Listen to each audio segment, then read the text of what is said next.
Hello everyone, welcome to the another video lecture of Vigyan YouTube channel. मेरा नाम है तेजस्वी राज। मैं हूं आपका फिजिक्स का प्यारा फैकल्टी, है ना, क्यूट चॉकलेटी फैकल्टी ऑफ फिजिक्स। ठीक है, आई नो घटिया था इंट्रोडक्शन, बट ठीक है, चलेगा, है ना। तो बेसिकली मैं आज आपको पढ़ाने वाला हूं ग्रेविटेशन, है ना। क्या पढ़ाने वाला हूं? ग्रेविटेशन। तो आपको जैसा कि पता है कि जो पिछले अपने वीडियोस थे उसमें अपन ने रोटेशनल मोशन कंप्लीट किया था। ठीक है, और अब तो ठंड आ गई है, तो काफी ज्यादा गैप भी हो गया इन रोटेशनल और ग्रेविटेशन के बीच में। लगभग 13-14 दिनों का गैप हो गया वीडियो में। ठीक है, तो कोई बात नहीं, अपन उसको मैनेज कर लेंगे, है ना। अपन सारी चीज़ों को बैक ऑन ट्रैक ले आएंगे। थोड़ी सी कमिटमेंट रहती है, थोड़ी से बिजी हैं, थोड़े से व्यस्त हैं, और कोई बात नहीं है। बाकी तो अपना सब सॉर्टेड ही चल रहा है। ठीक है, आई होप आप लोग सब बढ़िया होगे, सब अच्छा कर रहे होगे, है ना। सब मन लगाकर पढ़ाई कर रहे होगे। स्पेशली आप लोग तो अभी क्लास 11th में हो, और अब क्लास 11th आपकी ऑलमोस्ट एट द एंड है ना। तो कीप दैट इन माइंड कि अब अपने को कोई भी स्टोन्स अनटर्न्ड नहीं छोड़ना है। सारे पत्थरों को पलट देना है बच्चों। क्या कर देना है? पत्थरों को पलट देना है। ठीक है, तो चलो स्टार्ट करते हैं ग्रेविटेशन, है ना। आज के लेक्चर में हम लोग पढ़ेंगे ग्रेविटेशन होता क्या है, इसकी इंट्रोडक्शन, और न्यूटन्स लॉ ऑफ ग्रेविटेशन क्या है। ठीक है, ये दो चीजें करेंगे और उसके बाद धीरे धीरे आगे बढ़ेंगे। ठीक है, तो सबसे पहले न्यूटन्स लॉ ऑफ ग्रेविटेशन है क्या, इसकी इंट्रोडक्शन अगर दी जाए आपके सामने, तो देखो 1965 में आपने नाम सुना होगा सर आइजैक न्यूटन का। तो 1965 में सर आइजैक न्यूटन ने ना प्रपोज किया था अपना लॉ ऑफ ग्रेविटेशन।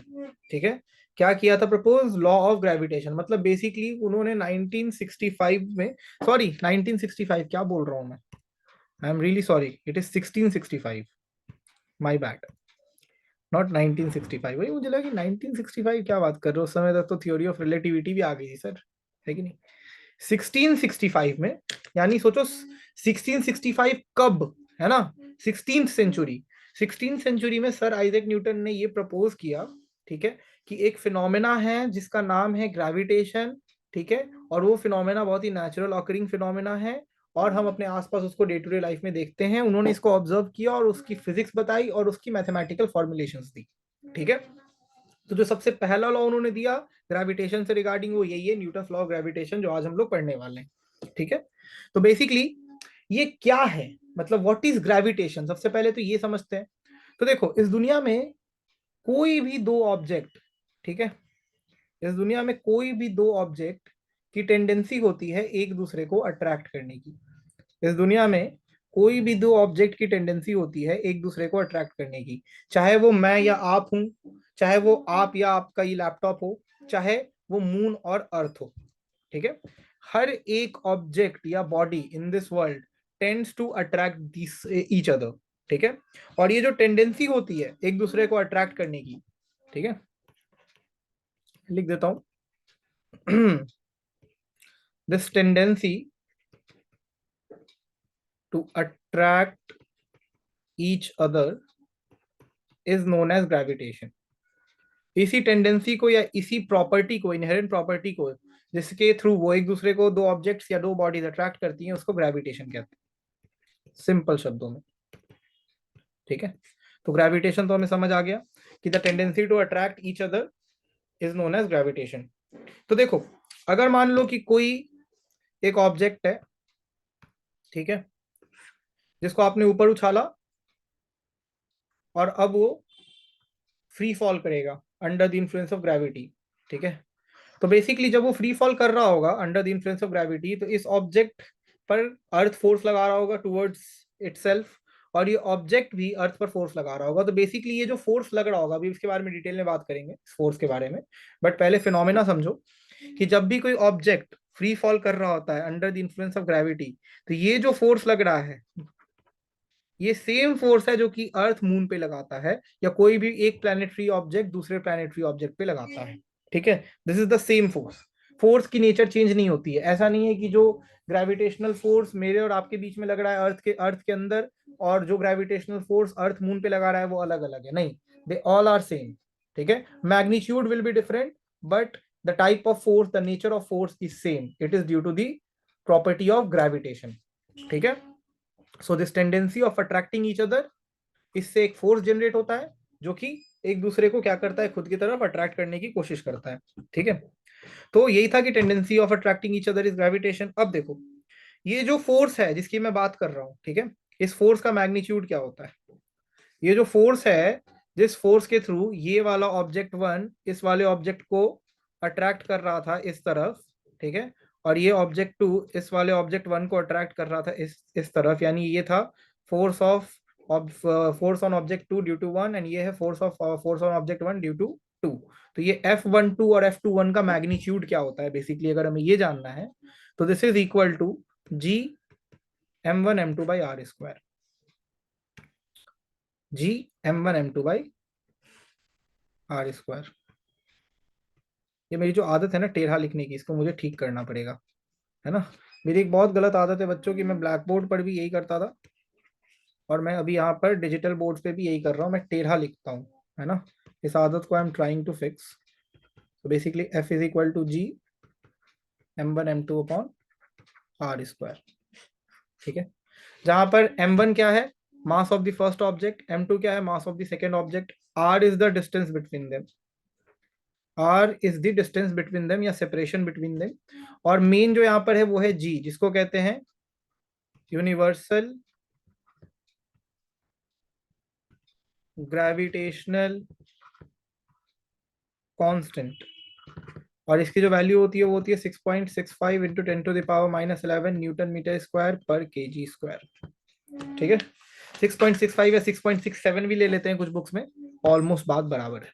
ठीक है, तो 6.65 इंटू 10⁻⁻11 न्यूटन मीटर स्क्वायर पर केजी स्क्वायर, ये अपनी जी की वैल्यू है। This is nothing but proportionality constant, जिसको हम यूनिवर्सल ग्रेविटेशनल कांस्टेंट कहते हैं। इसका क्या यूज है फोर्स ऑफ ग्रेविटेशन में, इसके बारे में भी आगे बात करेंगे। पहले यहां तक आई होप सबको समझ आ गई होंगी चीजें कि क्या है न्यूटन्स लॉ ऑफ ग्रेविटेशन। तो न्यूटन्स लॉ ऑफ ग्रेविटेशन है कि हर एक ऑब्जेक्ट की टेंडेंसी होती है दूसरे ऑब्जेक्ट को खुद की तरफ अट्रैक्ट करने की, और वो एक कैसे अट्रैक्ट करता है, एक फोर्स लगाकर अट्रैक्ट करता है। उस फोर्स को क्या कहते हैं, हम ग्रेविटेशनल फोर्स कहते हैं। उसका इक्वेशन क्या होता है, ये F is equal to G m1 m2 upon R square. Now अगर वेक्टर फॉर्म में हमें इस इक्वेशन को लिखना है, तो वेक्टर फॉर्म में क्या हो जाएगा, F is equal to G m1 m2 upon R square R cap. कैसे, तो देखो ये एक मास है, ये एक दूसरा मास है, मान लो इन दोनों के बीच का सेपरेशन है r। ठीक है, this is m1, this is m2। ठीक है, m2 m1 को किस अपने तरफ अट्रैक्ट कर रहा होगा, ऐसे m1 m2 को अपने तरफ अट्रैक्ट कर रहा होगा। तो मान लो m2 m1 को जितना अट्रैक्ट कर रहा है, अगर उसको हम वेक्टर फॉर्म में लिखें, तो m2 m1 को जब अट्रैक्ट कर रहा होगा तो ये वाला फोर्स इस लाइन ऑफ एक्शन के अलॉन्ग लग रहा होगा। तो अगर r is the position vector between m1 and m2, तो उसके अलॉन्ग उसकी यूनिट वेक्टर क्या हो जाएगी, r कैप। यानी ये जो फोर्स लगाएगा m2 m1 पर, वो r कैप के अलॉन्ग लगाएगा। तो जो फोर्स का वेक्टर फॉर्म होगा वो होगा G m1 m2 by R square into R cap, because it is acting along the R cap unit vector. ठीक है, तो ये हो गया vector form of gravitational force. Okay, कुछ इंपॉर्टेंट पॉइंट्स हैं, की पॉइंट्स हैं जो कि अपने को ध्यान रखने हैं regarding this force. First is that it is a it this force is valid for, या this force holds applicable for Newton's third law of motion। ठीक है, न्यूटन का जो तीसरा लॉ है, ठीक है, उसके लिए एप्लीकेबल है, यानी every action has an equal and opposite reaction. Newton का जो थर्ड लॉ है ना, उसके लिए ये फोर्स ग्रेविटेशनल फोर्स भी एप्लीकेबल है। यानी ग्रेविटेशनल फोर्स क्या है, एक एक्शन रिएक्शन पेयर है। अब इसका मतलब क्या है मैं समझा देता हूं। m1 मास जितना मैग्नीट्यूड ऑफ फोर्स लगाएगा m2 पर, उतना ही मैग्नीट्यूड ऑफ फोर्स m2 लगाएगा m1 पर, बट इन ऑपोजिट डायरेक्शन। ठीक है, यही होता है न्यूटन का थर्ड लॉ, कि एक बॉडी दूसरे बॉडी पर जितना फोर्स लगाएगा, दूसरा बॉडी भी पहले वाले बॉडी पे उतना ही फोर्स लगाएगा, but in opposite direction. Every action has an equal and opposite reaction. ठीक है, तो बेसिकली ये एक एक्शन रिएक्शन पेयर है, पहला पॉइंट ये हो गया। दूसरा पॉइंट है कि जो स्ट्रेंथ होगी इस ग्रेविटेशनल फोर्स की, strength of F depends on G, depends on the value of G. अब आप बोलोगे कि सर बट जी तो ग्रेविटेशनल कांस्टेंट है, तो कांस्टेंट की वैल्यू थोड़ी अलग अलग होगी। बिल्कुल होगी। आपको जो हमने जी की वैल्यू दी है वो अर्थ की दी है, अर्थ के अंदर जो स्टैंडर्ड वैल्यू है यूनिवर्सल ग्रेविटेशनल कांस्टेंट की, अर्थ के सरफेस पे, बेसिकली अर्थ के अंदर भी नहीं, that is not the correct statement. Earth के सरफेस पे जो कैपिटल जी की वैल्यू है मैंने आपको वो बताया है, that is the standard value. ठीक है, बट जी, कैपिटल जी की वैल्यू भी चेंज करती है depending on the surrounding, depending on the medium. So basically G की वैल्यू जितनी ज्यादा होगी फोर्स का स्ट्रेंथ उतना ज्यादा होगा, जी की वैल्यू जितनी कम होगी फोर्स का स्ट्रेंथ उतना ही कम होगा। तो अगर मैं मान लूं कि जी को 10 टाइम्स मल्टीप्लाई कर दूं अर्थ पे, यानी अर्थ की जो ग्रेविटेशनल कांस्टेंट की वैल्यू अभी है अगर उससे 10 गुनी ज्यादा हो जाए तो आप बिल्कुल चिपक जाओगे धरती से। इतना भयानक इंटेंसिटी से धरती आपको अपने तरफ खींचेगी कि आप लोग एक दूसरे से हम टकरा जाएंगे और सब कुछ खत्म हो जाएगा। और अगर मैं जी की वैल्यू को करंट मैग्नीट्यूड से 10 गुना घटा दूं तो अगर आप उछलोगे तो आप उछल कर बिल्डिंग को भी जंप कर जाओगे, बड़े बड़े ऊंचे ऊंचे इमारतों को, बिकॉज ग्रेविटेशनल फोर्स इतना वीक हो जाएगा। ठीक है, so basically strength of force depends on the value of G. ये लाइन बहुत इंपॉर्टेंट है, याद रखना। ठीक है, अब देखो तीसरा और बहुत ही इंपॉर्टेंट पॉइंट क्या है। तीसरा पॉइंट ये है बेसिकली कि it is valid for point mass. This law, Newton law of gravitation, it is valid for point masses या पार्टिकल्स, है ना। बट हम इसको रियल ऑब्जेक्ट्स में भी होल्ड करवा सकते हैं, but it can hold for real objects. कैसे? But how? It can hold for real objects if r is much greater than the mass of the objects। यानी मैं एक बहुत ही रियलिस्टिक एग्जांपल देता हूं। देखो, अर्थ और मून के बीच का जो सेपरेशन है वो बहुत ज्यादा है। We know that the separation between earth and moon is too much to calculate. तो जो अर्थ का मास होगा और जो मून का मास होगा उस डिस्टेंस के कंपैरिजन में बहुत ही छोटा होगा, राइट? क्योंकि डिस्टेंस बहुत ही ह्यूज है ना, लाइट ईयर के अराउंड के यूनिट में है डिस्टेंस। तो अर्थ और मून का मास इतना छोटा है तो उसको ऑलमोस्ट डिस्टेंस इतनी ज्यादा होने की वजह से हम एक पार्टिकल के जैसा ट्रीट कर सकते हैं। यानी मून से अगर हम अर्थ को देखेंगे तो अर्थ हमें एक पार्टिकल जैसा दिखेगा, अर्थ से अगर हम मून को देखते हैं तो मून भी हमें एज अ पार्टिकल दिखता है। तो इस केस में भी जब सेपरेशन बहुत ज्यादा हो दो रियल ऑब्जेक्ट्स में भी, तब भी हम न्यूटन लॉ ऑफ ग्रेविटेशन लगा सकते हैं। ठीक है, then also we can apply Newton law of gravitation. एक होता है स्पेशल केस स्फेरिकल ऑब्जेक्ट्स के लिए, यानी फॉर स्फेरिकल ऑब्जेक्ट्स जैसे कोई भी स्फीयर हो। ठीक है, तो स्फेरिकल ऑब्जेक्ट्स के लिए हम न्यूटन लॉ ऑफ ग्रेविटेशन लगाने के लिए एक अजम्पशन लेते हैं। वो अजम्पशन ये लेते हैं कि हम ये मान लेते हैं कि जो स्फेरिकल ऑब्जेक्ट है उसका इंटायर मास उसके सेंटर पे सिचुएटेड है। For spherical object we assume that the entire mass of the object is situated at its center। ठीक है, तो हम ये स्फेरिकल ऑब्जेक्ट के केस में स्पेशल एजम्पशन लेते हैं। तो बेसिकली हमारा फंडा यही होता है कि हम अलग अलग शेप और साइज के ऑब्जेक्ट के लिए न्यूटन लॉ ऑफ ग्रेविटेशन को होल्ड करवाएं, उसके लिए हम ये सारे एजम्पशन ले रहे हैं। क्लियर है सबको यहां तक? आई होप यहां तक सबको बिल्कुल ही क्लियर होगा। ठीक है,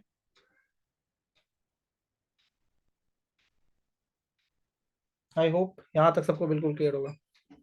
ओके, चलिए तो करते हैं अब इस पर एक सवाल। न्यूटन लॉ ऑफ ग्रेविटेशन की थ्योरी यहीं पर खत्म हुई। ठीक है, थ्योरी का यहाँ पर दी एंड हो गया है। अब हमें बस इस पे क्वेश्चंस करने हैं, और क्वेश्चंस में कौन सा फॉर्मूला यूज करना है? बस ये वाला और ये वाला। ठीक है, दोनों सेम ही है। तो देखते हैं एग्जाम्पल नंबर 1। ठीक है, मान लो कि 3 मासेस है। मास 1 का वैल्यू है 6 kg, और मास 2 और मास 3 जो है उनकी मैग्नीट्यूड सेम है 4 kg।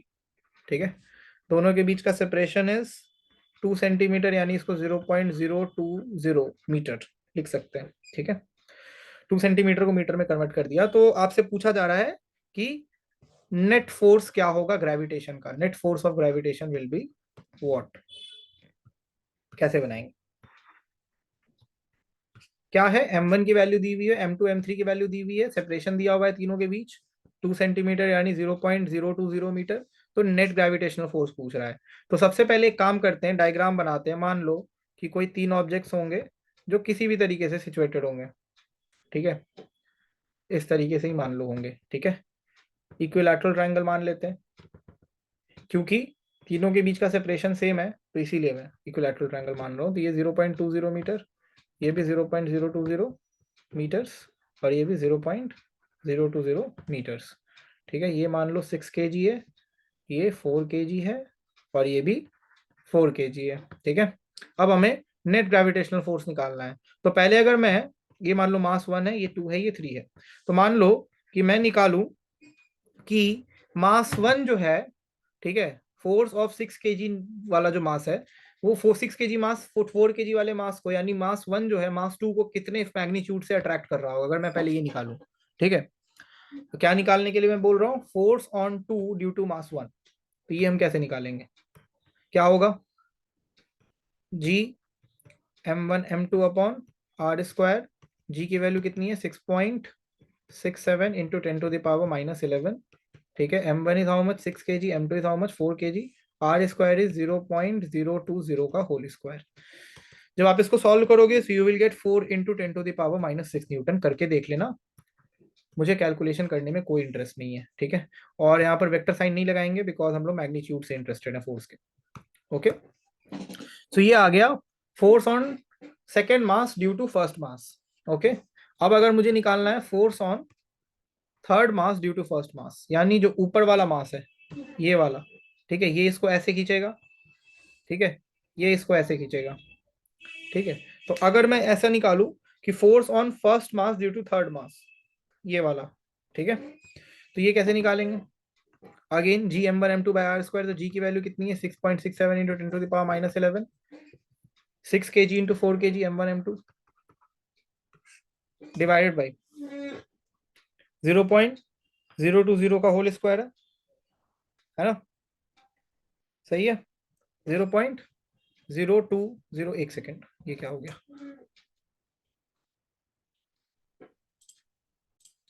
ठीक है। तो अगेन इसमें F21 भी क्या हो जाएगा, वेट, हाँ, F21 जो होगा अपना वो भी सेम ही होगा ना, ये हो जाएगा 0.020 का होल स्क्वायर। तो ये कितना आया था, 4 इंटू 10⁻⁻6 न्यूटन, 4 इंटू 10⁻⁻6 न्यूटन। तो एफ नेट क्या हो जाएगा, हमें पता है कि दोनों सेम एक्सिस के अलोंग एक्ट नहीं कर रहा है, तो we can not simply add them, we have to do the vector का फाइनल रिजल्टेंट वाला फॉर्मूला। तो ये हो जाएगा 4 इंटू 10⁻⁻6 का होल स्क्वायर प्लस 4 इंटू 10⁻⁻6 का होल स्क्वायर, इसका अंडर रूट, ठीक है। तो जब अब इन दोनों को सॉल्व करोगे तो जो भी आपका आंसर होगा that will be your net gravitational force acting between these three particles by particle 1, ठीक है। सो इस तरीके से हम लगाते हैं Newton law of gravitation problem solving में। अभी हम लोग और क्वेश्चंस करेंगे, don't worry about it, will do another question, ठीक है। क्वेश्चन नंबर 2 है कि एक पार्टिकल का मास है m1 है 1 kg, ठीक है, m2 है 2 kg, ठीक है, और दोनों के बीच का सेपरेशन दिया हुआ है 50 सेंटीमीटर यानी 0.5 मीटर्स, ठीक है। तो पूछा जा रहा है कि what is initial acceleration of both the particles, यानी दोनों पार्टिकल्स का इनिशियल एक्सेलरेशन क्या होगा, ये पूछा जा रहा है। तो एक्सेलरेशन निकालने के लिए पहले तो हमें ये निकालना पड़ेगा कि दोनों पार्टिकल पर कौन सा फोर्स लग रहा है, और नेट फोर्स जो लगेगा उसको हम मास से डिवाइड कर देंगे तो हमें उस पर्टिकुलर मास का एक्सेलरेशन निकल जाएगा। तो सपोज कर लेते हैं कि इन दोनों के बीच में केवल ग्रेविटेशनल फोर्स लग रहा है, ठीक है। तो पहले कितना लग रहा है, अगर F12 निकालें, ठीक है, तो F12 कितना हो जाएगा, 6.67 into 10⁻⁻11 m1 m2 1 into 2 divided by 0.5 का होल स्क्वायर। इसको जब आप सॉल्व करोगे so you will get 5.3 into 10⁻⁻10 Newton's. ठीक है, तो इतना ग्रेविटेशनल फोर्स M1 M2 पे लगा रहा होगा और M2 M1 पे लगा रहा होगा। सही है, ठीक है। अब देखो, ध्यान से समझो इस चीज को। अगर दोनों एक दूसरे पे इतने ग्रेविटेशनल फोर्स लगा रहे होंगे तो एक्सेलरेशन ऑफ 1 kg मास क्या होगा? फोर्स बटे मास। तो फोर्स कितना लग रहा है उस पर? 5.3 इंटू 10⁻⁻10। मास कितना है उसका? 1 kg। सो एक्सेलरेशन क्या हो गया? 5.3 इंटू 10⁻⁻10 मीटर पर सेकेंड स्क्वायर। ये 1 kg मास का एक्सेलरेशन हो गया। एक्सेलरेशन ऑफ 2 kg मास, ये कितना होगा? Again force by mass. Force is 5.3 into 10⁻⁻10। Mass is how much? 2 kg। सो ये हो जाएगा 2.6 इंटू 10⁻⁻10 न्यूटन, सॉरी मीटर पर सेकेंड स्क्वायर।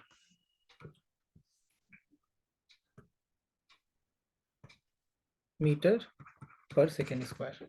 ठीक है, सो हमें दोनों मास का एक्सेलरेशन इस तरीके से निकल जाता है। ठीक है, ये हो गई अपनी सेकेंड एग्जांपल। एक बार इसको ऑब्जर्व कर लो और जो भी डाउट होगी मुझसे कमेंट सेक्शन में पूछ लेना। ठीक है, तो ये जो मैंने दो एग्जांपल्स करवाए ना, बेसिकली ये मैंने इसीलिए करवाए कि आपको एक बेसिक आइडिया लग जाए कि न्यूटन्स लॉ ऑफ ग्रेविटेशन को हम लगाते कैसे हैं, अप्लाई कैसे करते हैं। ठीक है, नाउ मूविंग फॉरवर्ड, एक तीसरा एग्जांपल देखते हैं कि मान लो एक स्क्वायर है। ठीक है, उसके चारों साइड पर m मास का ऑब्जेक्ट रखा हुआ है।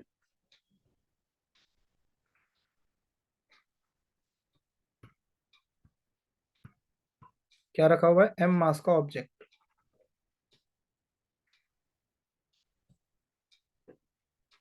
ठीक है, हाँ, स्क्वायर का साइड लेंथ है a। ठीक है, आपसे पूछा जा रहा है net force on any particle. Find net force on any particle, मतलब किसी एक पार्टिकल पे जो इतना नेट फोर्स लग रहा होगा वो बताओ। ठीक है, तो देखो, अगर मैं इसको a मान लू, ये पॉइंट b हो गया, ये c हो गया और ये d हो गया। अगर हम पॉइंट d पर बाकी तीनों पार्टिकल्स का फोर्स निकालें तो पार्टिकल ए उसको अपनी तरफ कैसे खींचेगा? पार्टिकल ए उसको अपनी तरफ ऐसे खींचेगा, पार्टिकल सी डी को अपनी तरफ ऐसे खींचेगा। तो जो फोर्स लगेगा ए और सी का, क्योंकि दोनों के बीच का सेपरेशन सेम है, तो दोनों फोर्स बराबर होंगे। यानी F D A will be equal to F D C, है ना, क्योंकि सेपरेशन बराबर है, मास बराबर है। तो पार्टिकल सी और पार्टिकल ए का जो फोर्स लग रहा होगा पार्टिकल डी पर वो सेम लग रहा होगा। और ये कितना लग रहा होगा? G M M by A square, यानी G M square upon A square. ठीक है, इसको मान लो एफ। तो F D A is equal to F D C की वैल्यू क्या आ गई? G M square by A square. ठीक है, तो G M square by A square से पार्टिकल ए और पार्टिकल सी अट्रैक्ट कर रहे होंगे पार्टिकल डी को। यहां तक क्लियर है? अब देखो, पार्टिकल बी की अगर मैं बात करूं तो पार्टिकल बी पार्टिकल डी को इस तरफ खींच रहा होगा डायगनली। और डायगोनल लेंथ क्या होता है? स्क्वायर के डायगोनल का लेंथ होता है √2a। ठीक है, तो अगर मैं निकालू एफ डी बी, यानी force on D due to B, तो ये क्या हो जाएगा? G M M by √2a square.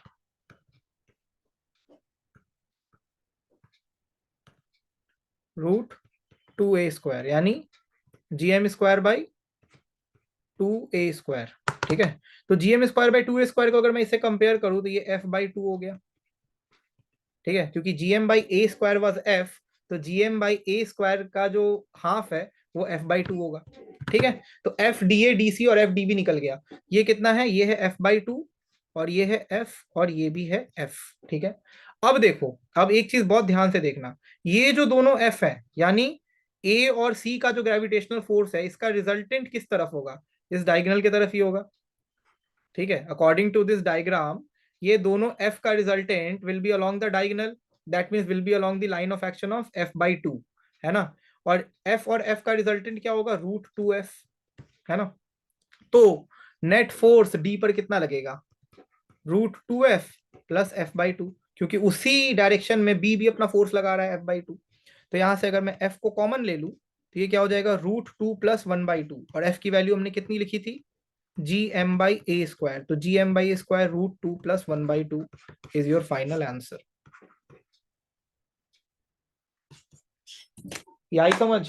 बहुत इजीएस्ट मेथड से मैंने आपको बताया है। ये सारे क्वेश्चन में बच्चे बहुत कंफ्यूज करते हैं, स्क्वायर में, पॉलीगन में, हेक्सागन में।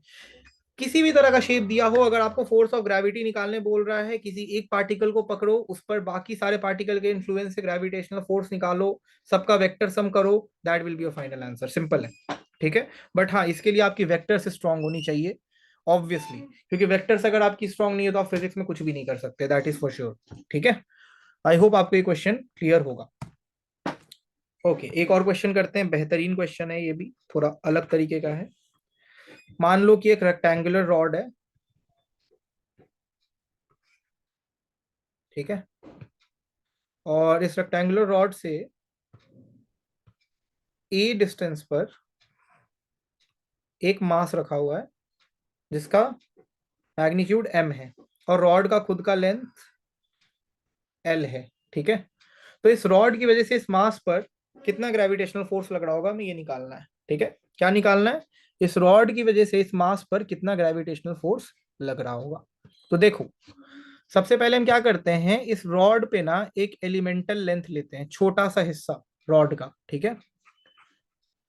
और इस छोटे से हिस्से का मान लो लेंथ dx है और मास डी कैपिटल एम है। अगर रॉड का मास कैपिटल एम है, इस छोटे से लेंथ का, जो रॉड का छोटा सा हिस्सा है, जो एलिमेंटल स्ट्रिप हमने लिया है, उसका मास होगा डी कैपिटल एम और उसका लेंथ होगा dx, ठीक है। अगर हम इस छोटे से स्ट्रिप का ग्रेविटेशनल फोर्स जो एम पर लग रहा होगा वो निकाल देंगे, तो उसको इंटीग्रेट करके हमें पूरे रॉड का ग्रेविटेशनल फोर्स मिल जाएगा। तो मान लो कि इस छोटे से स्ट्रिप का डिस्टेंस मास m से x है। क्या है, x। तो df कितना होगा, छोटे से मास का, छोटे से स्ट्रिप का ग्रेविटेशनल फोर्स भी छोटा होगा, तो इसीलिए df will be g D capital m into small m divided by x²। ठीक है, अब dm क्या होगा, मास per unit length into dx, तो m/l into dx into small m divide by x²। इसमें क्या क्या कांस्टेंट है, g capital M small m divide by l, ये कांस्टेंट है, इसको बाहर करो, इंटीग्रल साइन के अंदर क्या आएगा, x का पावर -2 dx, ये अपना फोर्स का वैल्यू, ठीक है। और हम लोग लिमिट्स कहां से लगाएंगे, लोअर लिमिट लगेगा a और अपर लिमिट लगेगा a+l, यानी a से लेके a+l, तभी तो हमें पूरे एरिया का, पूरे रॉड का इन्फ्लुएंस मिलेगा मास पे। और जब आप इसको इंटीग्रेट करोगे तो ये हो जाएगा g capital M small m by l x की power -2 + m divide by -2 + m, ठीक है। और अपना लिमिट क्या है, a और a+l।